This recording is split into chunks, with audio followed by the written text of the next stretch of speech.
আমরা যেরকম এক্সপেক্ট করছি তার চেয়ে বেশি তারা হেল্প করছে এবং করবে।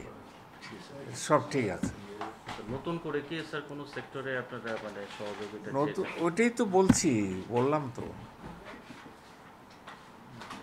যে আমরা যেরকম এক্সপেক্ট করছি তার চেয়েও বেশি। আমরা খুবই প্লিজড। হ্যাঁ, এই আপনারা ওগুলো কি খালি জানতে চান? ওগুলো বলেন। হ্যাঁ, না না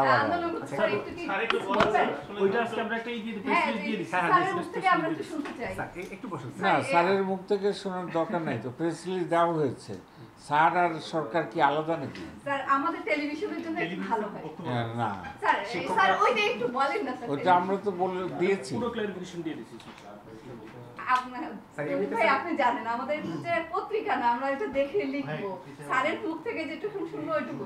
স্যার একটু কিছু বলেন না স্যার।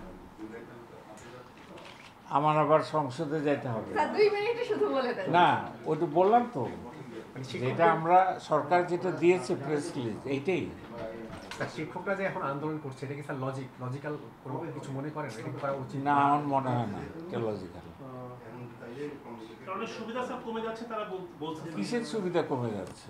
একটা ইনসার টাকা পেত, সেই টাকাটা স্যার পাবে না স্যার। একটু এগুলো তো ঠিক না। আজকে দেওয়া হয়েছে হ্যাঁ, সব সব ক্লারিফিকেশন প্রেস রিলিজে আসেন আপনাদের সবই তো এখানে লেখা আছে। সব এখানে আছে। স্যার আপনি কি আপনারা আলোচনা করবেন স্যার? শিক্ষকদের ডেকে নিয়ে কোনো আলোচনার ব্যবস্থা আছে স্যার? স্যার শিশু নিয়ে